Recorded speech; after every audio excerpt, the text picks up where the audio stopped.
Before we get started, make sure you check your local laws, regulations, rules, whatever it is, and make sure what you're going to do, like what we did, is legal, not illegal. We do not advocate, we do not promote any kind of illegal modifications to your vehicle.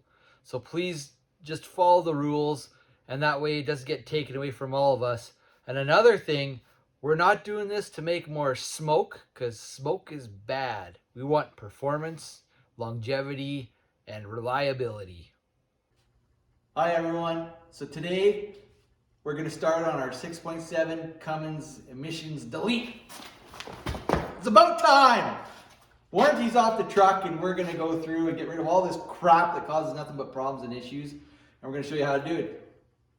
Okay, so here's all the parts that we've got to do our delete kit. So starting over here, this is part of the electronics for the EFI Live that we're going to use. The bypass cable and this 5-position switch for the different tunes you can switch on the fly. This is part of the EGR delete. So this stuff's going to hook onto the exhaust manifold and your coolant bypass and stuff. And we'll get into that and show you how to do all that crap. There's exhaust up there on the top of the sled deck, and that's going to be to get rid of all the DPF and all that other junk. The DEF system will just get shut off and it won't be used, but I think we just leave it in the truck. I don't know, we'll see when we get into the instructions and stuff. And then this part here is really important. This is the Glacier diesel intake horn and grid heater delete, because we don't want to use the factory one. We're going to use this fancy shiny new one. Because the factory one, I don't know if anybody knows, I'm sure you do, but there's a problem with the stud falling down into the engine and can wreck your engine, cylinder number 6, you know. So we're going to get rid of all that crap too, and this is better. So we'll get some instructions going and then we'll bring you guys back and show you how to start. All right, so the instructions on this delete kit start with draining the coolant, but we're not doing that. And it says to unhook the negative battery terminals, and we're not doing that either. So we're gonna start just by removing like this plastic engine cover, and then we're just gonna start taking things apart as we see they're supposed to be done, like this tube and some of this bracketry and everything else. I'm pretty sure it's straightforward, so we'll just get into it and you guys can follow along.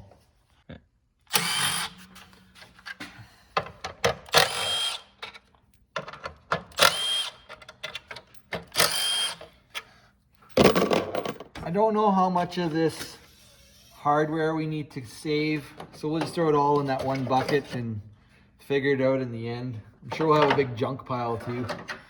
All right, step 1, plastic covers off. Okay, first we're gonna take this pipe off. There's a bracket, and the instructions said it was a 10mm bolt, but that's an 8mm. We'll take these 2 V-bands off and this plug off, and it'll come right out. If we can get in there today.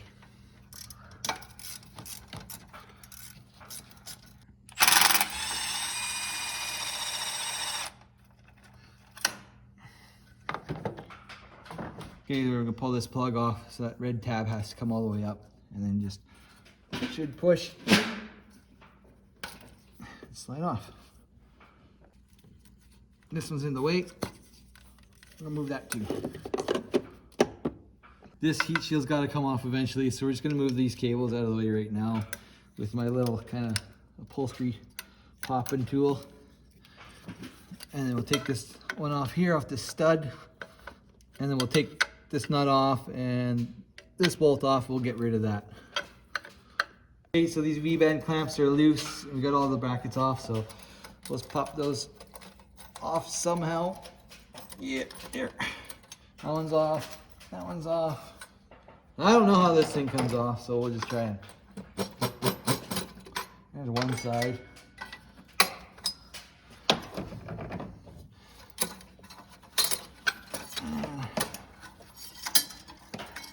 There's the other. There we go. Throw that in the scrap bin. So instructions say take this EGR valve off next, but we're doing a whole grid heater intake horn butterfly delete. So I don't think we need to do that. So for now, I'm just gonna loosen off the dipstick, and then we're probably gonna move over to this side and start doing more on the EGR cooler. So we're gonna take this heat shield off, and then we're gonna see how to take the rest of this junk off according to the instructions. I think there's only like 4 bolts that holds this on, maybe like underneath here and down below. And well, yeah, we'll just keep going. Oop. So we got this heat shield off the top, and there's a nut here, you can see. And then right down here on the side of the exhaust, there's another 8mm bolt. We'll take those off and get that heat shield out of the way. Okay, so we're taking the intake off the turbo. This hose, we didn't film it, but it was a pain in the ass because it was underneath this hose and connected over here to your crankcase breather. So this has got to come out, and that just gives us way better access to getting the EGR cooler and everything off. And we'll put this back in when we're done. So we got the 2 bolts out of the top of this one, and we're taking the 2 bolts out of the bottom here. This heat shield's got the little 8mm bolt on the bottom, but I think it's seized. So I'm gonna try and get that off without removing that heat shield, because I still want it to protect this coolant hose. And then we have a couple of 10mm bolts here and a couple back here, and then this piece and this piece should all come off together. Okay, so we're gonna undo these 2 plugs. I've already pulled the little lock tab on this one and pushed this one through, so that one comes off, and that one comes off. We got all the bolts out of these 2 pieces, so it should just come right up and out. And don't forget to take the gasket. So next, we're gonna take this V-band clamp off here, and then there's 2 15mm nuts down below. But this one here is gonna be hard to get to. I saw a guy do a trick where he put his wrench on there, and then he was able to pry the wrench here. But we might have to actually modify a wrench and bend this a little more to try to get in there properly, because it's a really tight fit down inside there, but we'll let you know how we get her out. Okay, so we got these 2 nuts off the studs that are down here, and I got the V-band clamp off. We got to hang on to these because we're going to reuse them when we put the block off plate in there. And another piece coming out. There we go, another one off. Okay, so we're gonna put this block off plate over top of the exhaust manifold where we just took off that EGR servo thing, just so that when we're working here, we don't by chance drop anything into the hole. So we'll put this block off plate on, and make sure when you do that the gasket is in place. So we'll put that on, and we'll put on a couple of washers. It didn't come with washers. I like to use washers. And then the factory stainless hardware, and we'll torque that to spec. Next, we're going to take the EGR cooler off. So you can see how there's this like slip joint in here, and there's a slip joint down here. So we're going to take these 2 bolts off the top here, and then these next 2 bolts, and the whole EGR cooler should slide back and then lift it up and out. This is where they said to drain some coolant. So there's going to be a little bit of coolant that comes out, but that's okay. It's not going to hurt nothing. We'll clean it up off the ground later. Okay, so this cooler line, we got loosened off the bracket, and we got the EGR all loosened off as well. I don't know what this is. Okay, I don't know what this thing is, but it's in the way of the EGR cooler when we go to take it out. So it's got this tube into the exhaust. So we took that off, and I don't even know if it's supposed to go back, but we'll put that there for now. Anyway, so now we've got this bracket loosened off over here, so we can pry this up. And I don't know, well, that looks like that's gonna hit there, so.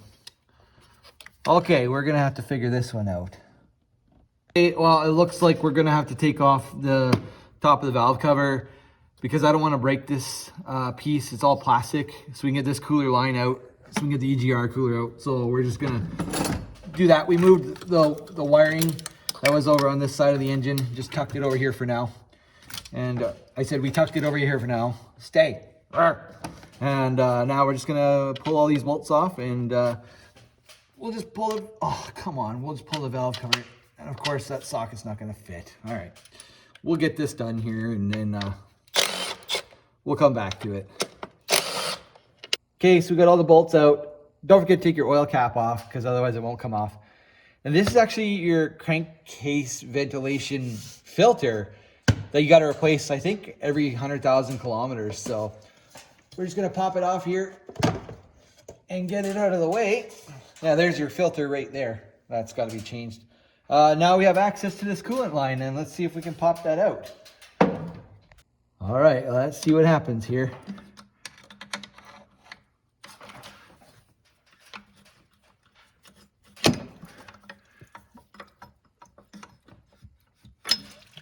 There we go.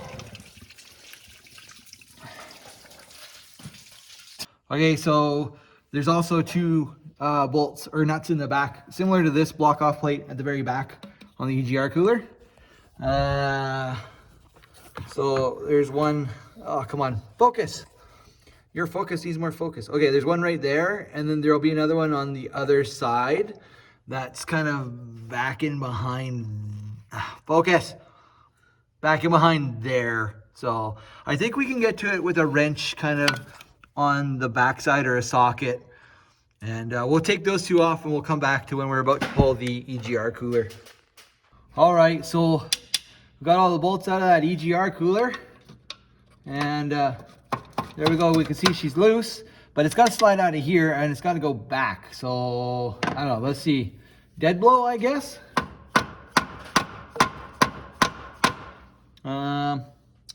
All right, well, let's see what else we can do here. That's not working. If we lift this up, kind of like that. Maybe we lift it up back. Oh, she's stuck back there. Oh, I see. It's gotta come. I didn't realize it's on the studs in the back. So we gotta lift the whole thing up in the very back before it'll go backwards. So, okay. There we go. And just like that. Okay, we'll tip her up. Holy crap, this thing's heavy. Oh, geez, almost fell off my step. Oh, my goodness. All right, there we go, guys. Holy, that thing's off and out. And I bet you that's got to weigh like at least 15 pounds. That is crazy heavy. All right, I'll put this in the scrap pile and we'll move on to the next step. Okay, so we got the EGR cooler off and we're gonna put this other block off plate at the back of the exhaust manifold. The gasket's still in place. I got the washers and we're reusing the same nuts. This one is the one that goes in the back because it has the port so that in the future when we put an EGT gauge or an EGT probe through this block off plate, it goes in back there, which is close to the turbo. But anyway, if we change to a speed manifold, that's not gonna matter. So just put this one in the back there, drops in place.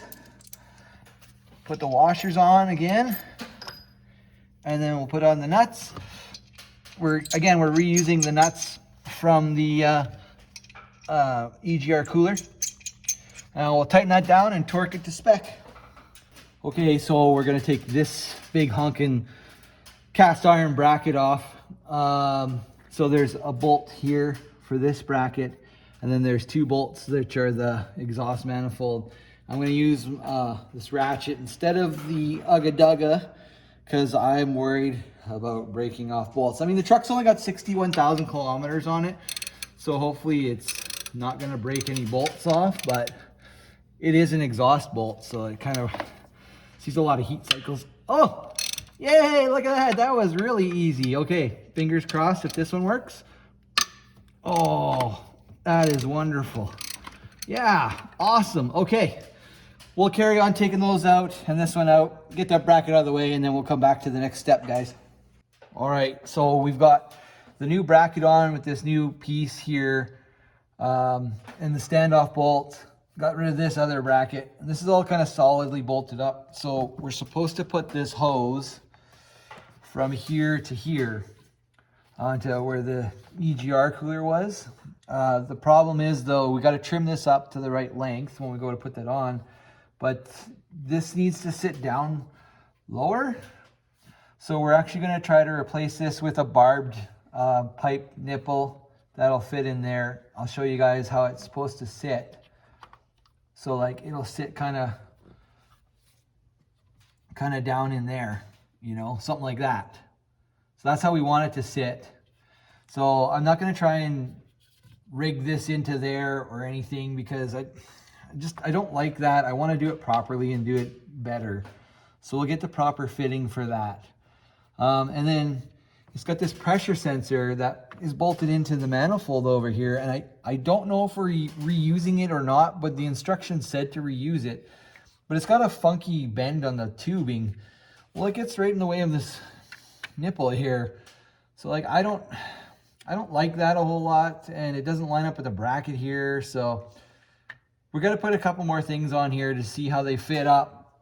I got to get that fixed before we can put the cover back on, before we can put the hose from the crankcase breather to the turbo. So we're kind of on a standstill until I get another one of those. And so I'll try and get one later, like tomorrow or something, because it's Sunday right now.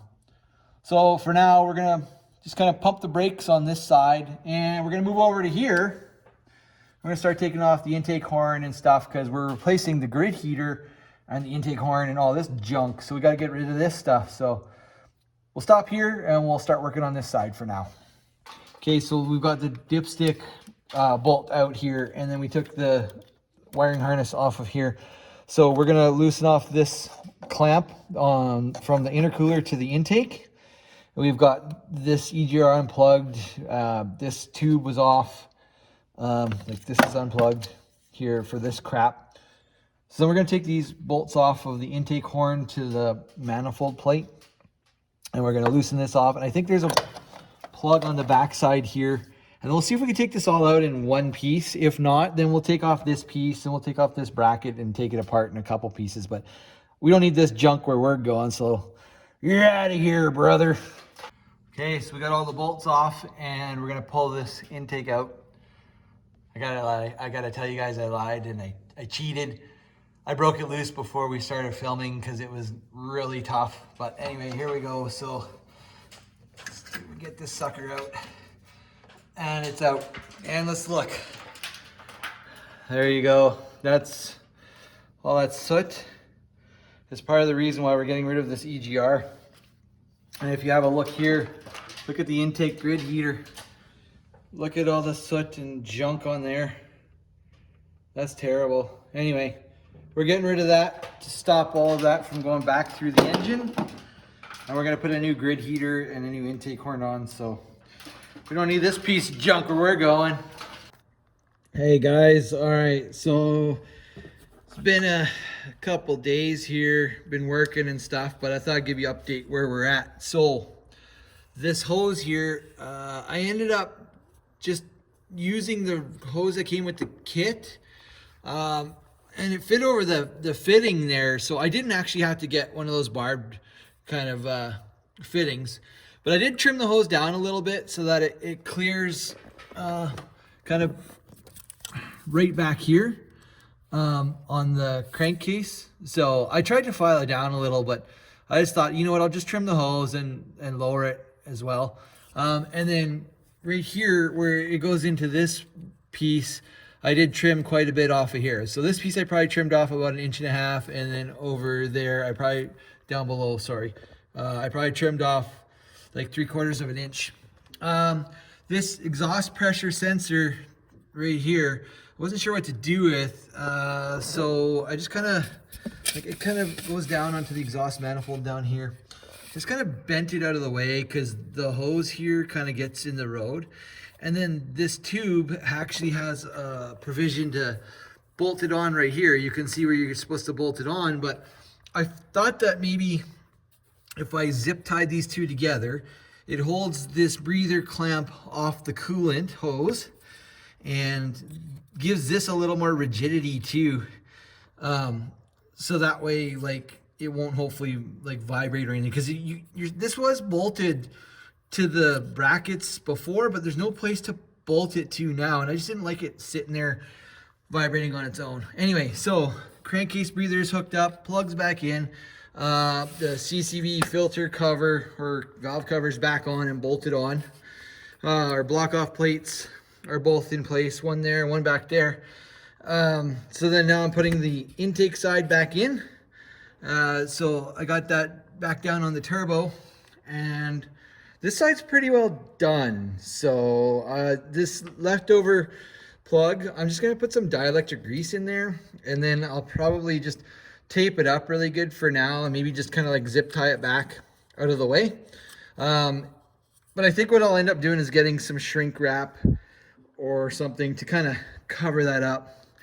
And then we're just going to carry on with this side. So we got to pull off some more of the wiring and stuff like that, and then all of our fuel lines and fuel rail, because we got to replace that grid heater plate with a new one that's more open and gets rid of that grid heater. So I'm just going to carry on. And my little buddy Link, he's in school today, so maybe when he gets back he can help do some more filming and some more work on the truck. But I got to get this done because we need the truck back here by the end of the week.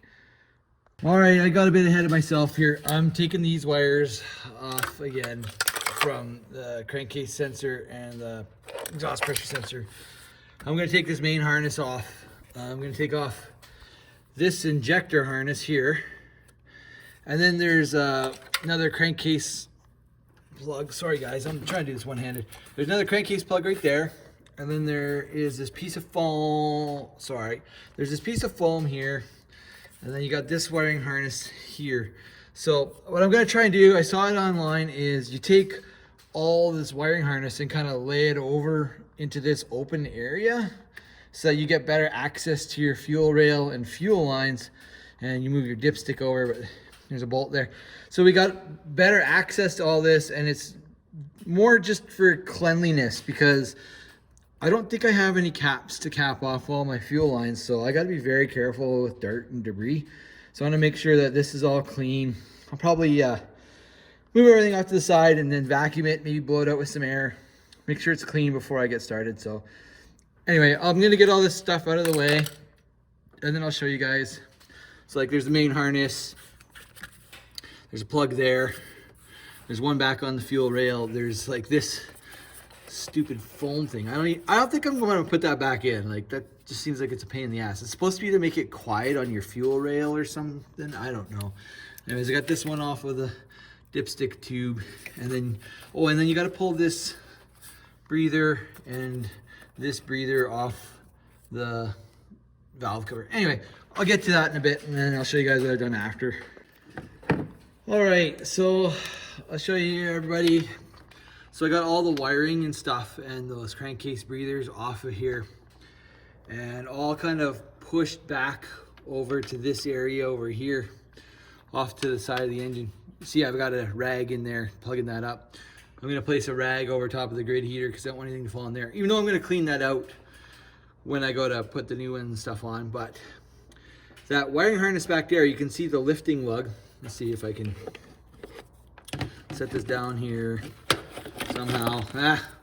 Okay, you can see the lifting bracket back there on the back of the cylinder head, and you can see the wiring harness is on this side of it. I'm going to put the wiring harness on the other side of it to give me more room. And then once I take all these fuel lines off the rail, I saw online that you can take that fuel rail, and there's the fuel pressure sensor on the back. You can bring that wiring up and around that lifting lug, and then you can actually bring it out quite far to be able to unplug it, because it's got one of those little red clips, kind of like all of these ones, these red locking clips, but it's like upside down in the back there, so it's real hard to get to. Anyway, so I'm gonna see if I can start cracking the lines and everything. And oh yeah, something else I saw is that if you spin this connector tube that goes from the fuel line into the head where the fuel injectors are, you can cause internal fuel leaks. So I'm actually going to mark this line in reference to the cylinder head. So, this connector tube to the cylinder head, so that they don't turn. So I'll back that up. That's 24 millimeter. This is 19 millimeter. I'll back this one up when I crack these loose. And I might actually put a line from this collar to this connector tube as well, maybe like straight across all three, so that when they're all lined up, I know they're as tight and torqued to kind of where they were supposed to be, because I got a crow's foot, but I don't know if that's the right way to torque these or not. But anyway, so yeah, all the fuel lines got to come off, and we'll take them off one at a time. We'll be careful. This is your return banjo bolt with the washers on both sides. This is your high pressure feed to the fuel rail. So I'll be careful when I take these off. I'm gonna see if I got some plugs for the fuel rail. I don't think I have any plugs for the connector tubes because they're an outie, not an innie. And then I don't know. I'm just gonna be very careful and very clean. Lay these lines out in the order that they come off the truck on a clean paper towel work surface, and then we'll I don't know, just keep chipping away here. All right, my little helper Link, he's done school and he's got no homework, so he's gonna give me a hand here. And before he showed up though, I got the return fuel line off. When you pull the banjo bolt, make sure you don't lose the washer that goes in between the two. And then this is your high pressure feed line. I've got it plugged there. I'm gonna try and find a cap for this while it just sits there. And then all the fuel lines are out. The number 6 very back one there, we just loosened it off and rotated it up out of the way because you actually don't need to remove that. So now we're gonna finish pulling the remainder of these bolts here that hold the fuel rail to the plenum cover. And then we'll take, you can see that plug at the back, and we'll pull that wire over the lifting lug so that we can get that fuel rail unplugged and get it out of the way. And then it's just a matter of finishing taking out the rest of the bolts for this intake plenum cover. Oh, and something else I forgot was this, I think it's the intake air temperature sensor. Oh man, that is crusty. Gross. We'll probably clean that. But it was right here in the side of the intake plenum, and I want to make sure that we I got that out of the way just because it was easier to work back here with the wrenches and everything. So, making progress. We'll catch you guys in a second when we're ready to pull the rest of this out. Fuel rail's out. We're going to finish taking these bolts and pull the intake plenum off. All right, so we forgot one. It's hiding behind the old grid heater studs. There. That should be all of them. Now let's see here. Oh yeah, okay. So I'm gonna pull this up and look at that. Oh, gross. Look at all the soot and everything all over this grid heater. This is the famous stud that breaks off and then it rolls to the back of the engine. And here, let me grab a flashlight. Well, you guys can see, look at all the soot and all the junk and everything in there. If you see the orange stuff, that's the old thread sealant or the thread lock from the factory. So we're gonna vacuum this all out and clean this up really well and before we put the new one on.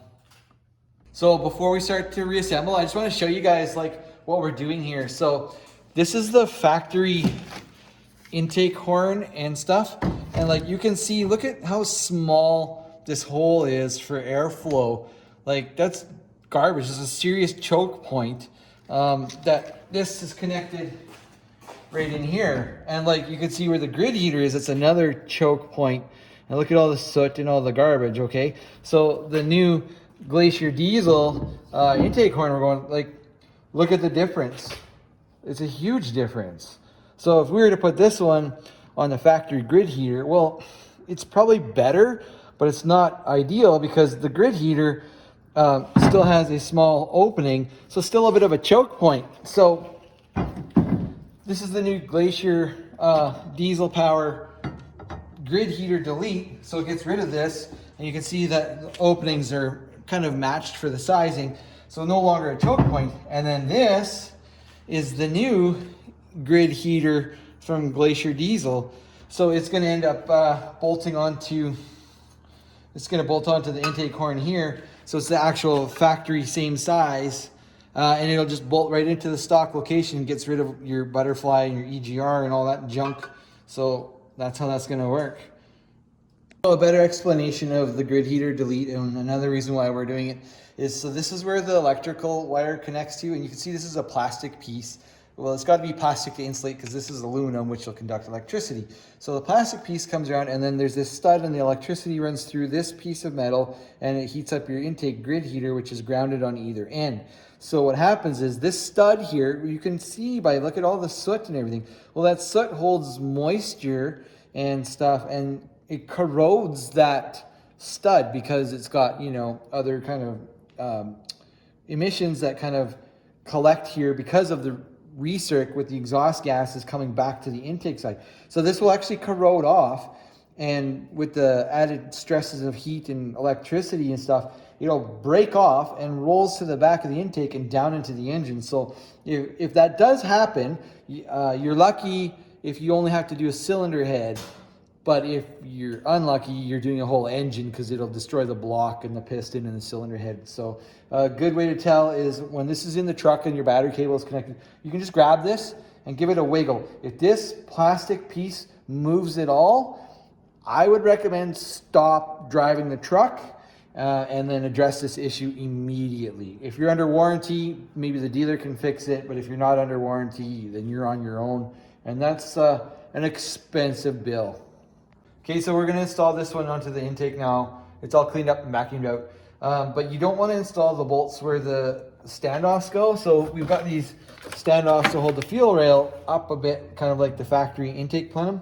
So I'm just gonna use my marker, and I'm gonna mark the ones that aren't on the standoff so we can get those bolts started and hold the gasket aligned.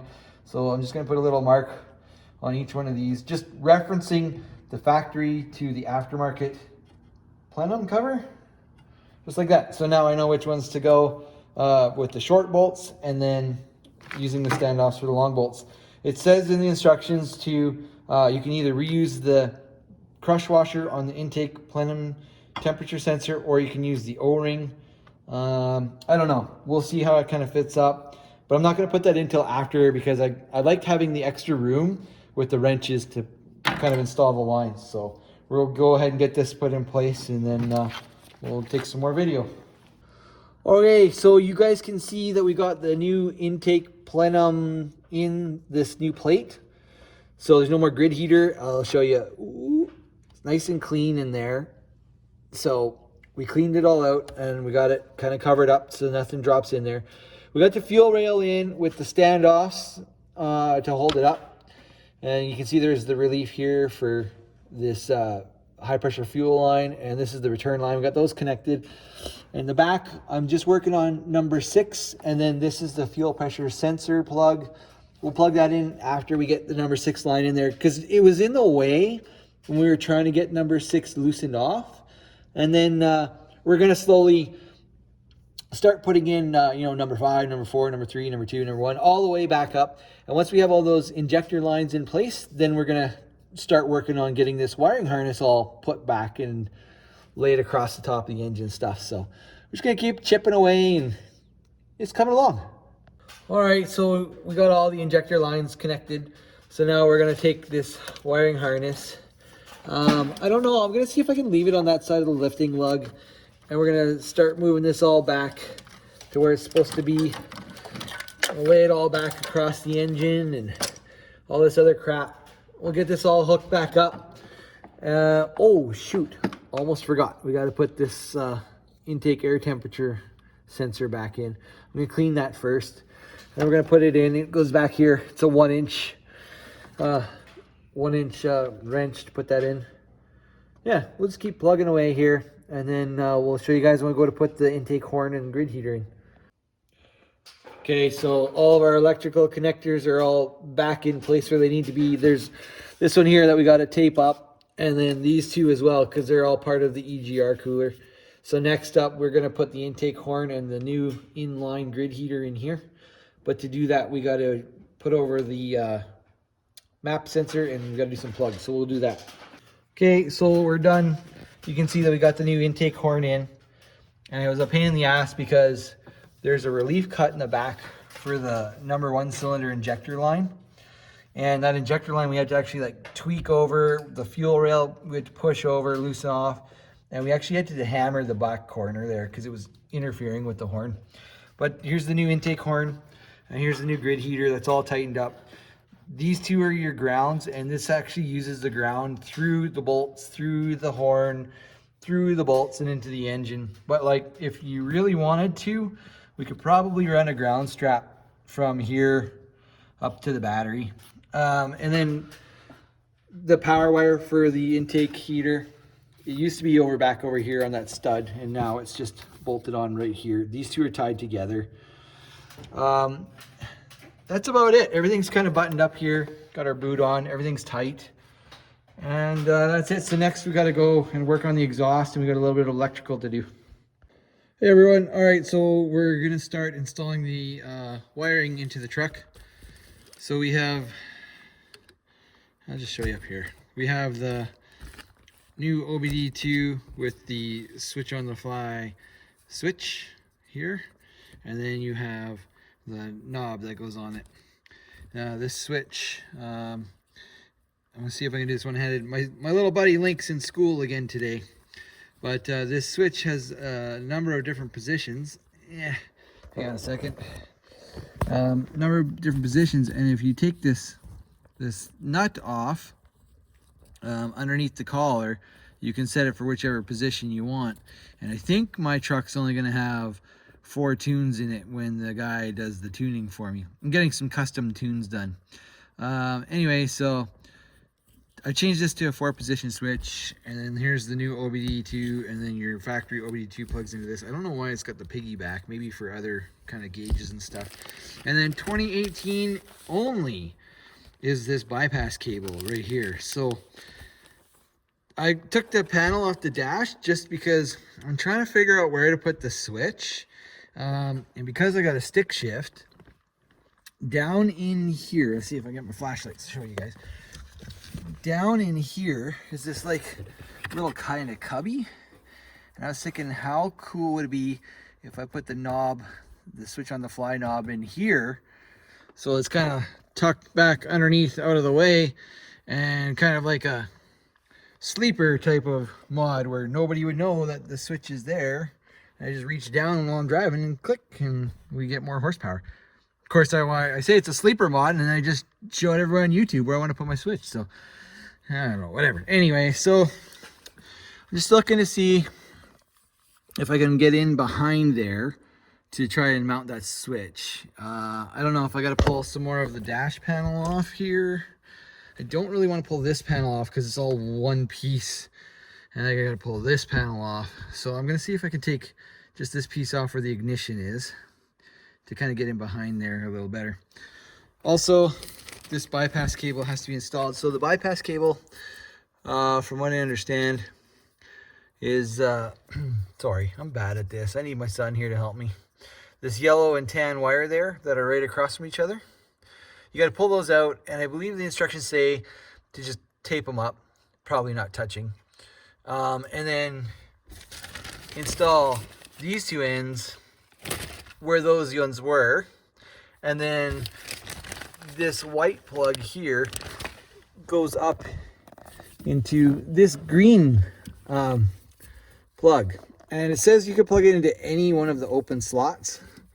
So you can see there's a couple open slots. There's another one on the top. I'll probably just go to the one on the top because it's easy to get to. So anyway, I'm gonna try and take some of this more stuff apart, and we'll go from there. If you guys don't know how to take these plugs apart with the little pins and stuff, there's lots of videos on YouTube. I've done lots of them doing finger throttles on snowmobiles or rewiring Harley Davidson handlebars. So I'm not going to put that in the video. There's other guys that can show you how to do that.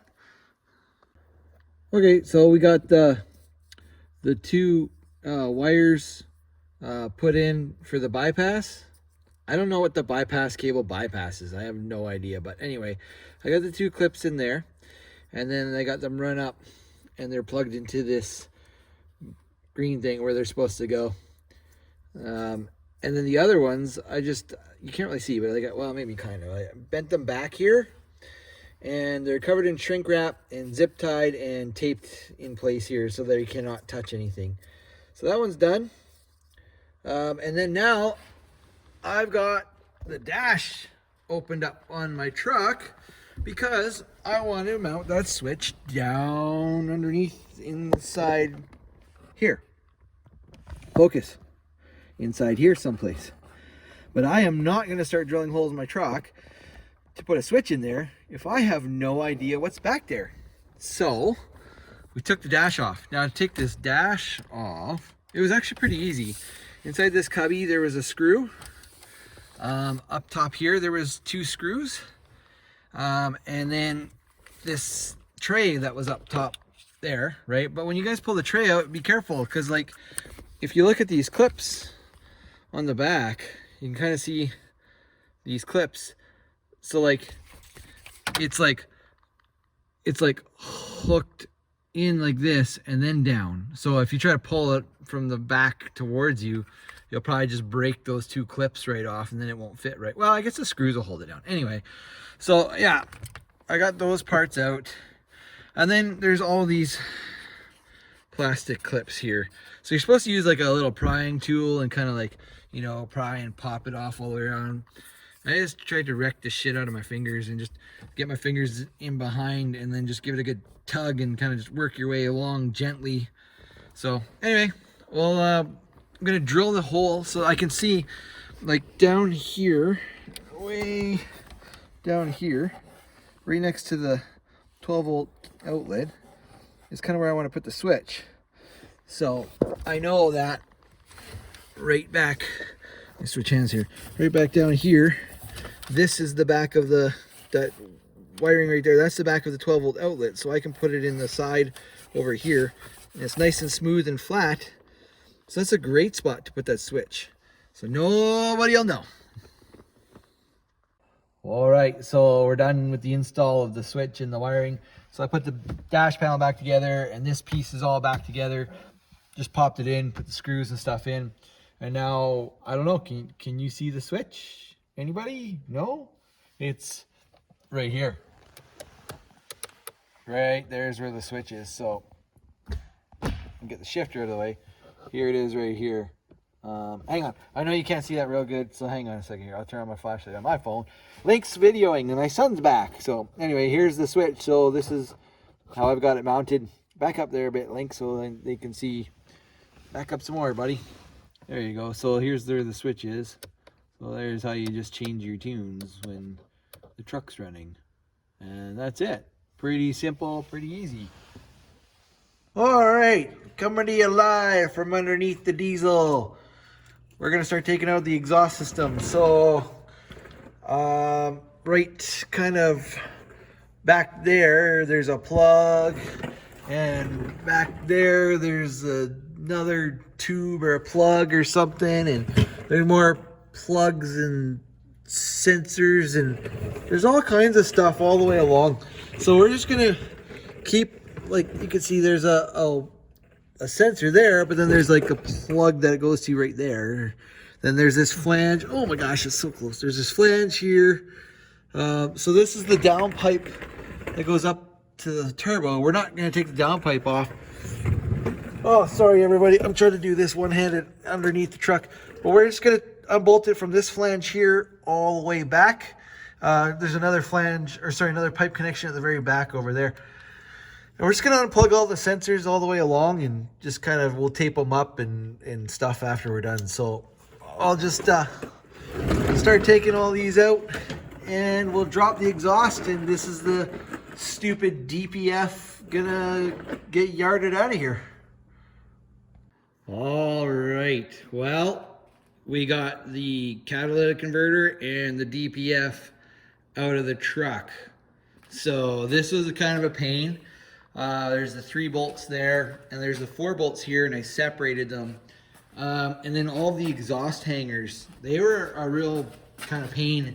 They got these rubber isolators, and all I did was I gave them a shot of the old lubricant here, and then I used my channel locks. You can see them sitting there. My channel locks to kind of just kind of like push the rubber, or pull the rubber off and put the one end on the pin and just kind of pop them off. You can get an exhaust hanger removal tool, but I couldn't seem to find one anywhere today when I was running some errands. Anyway, got that out. There's a ton of space underneath the truck. Link's in school again today, so I'll just show you guys.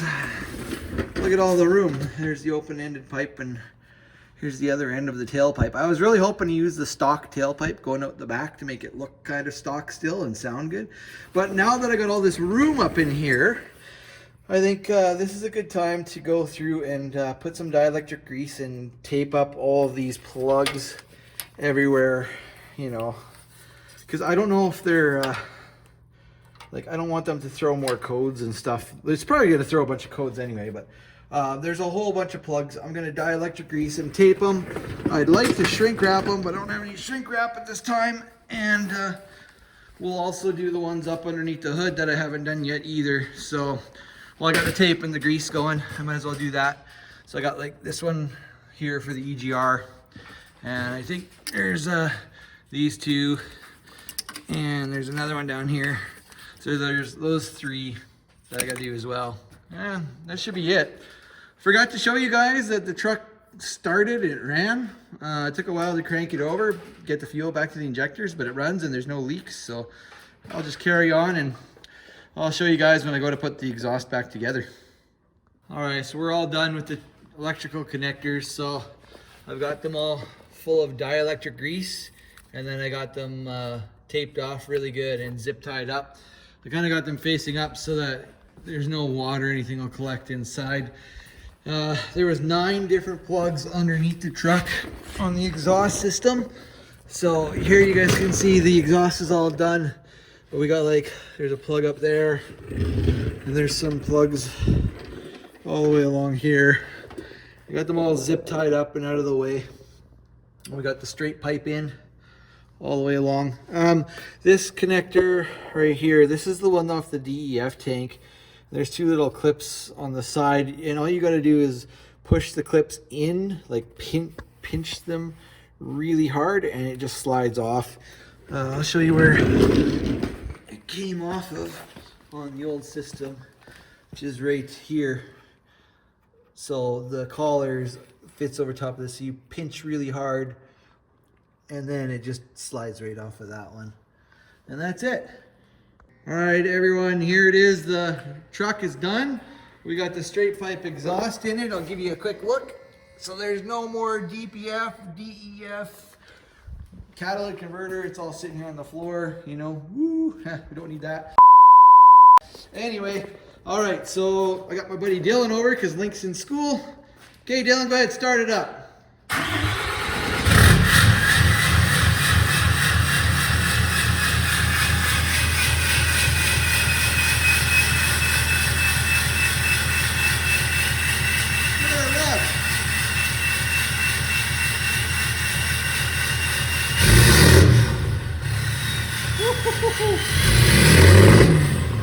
Whoa! All right. Well, we got ourselves a diesel, boys. Okay, good. All right, straight pipe Gen 4 deleted. Woohoo!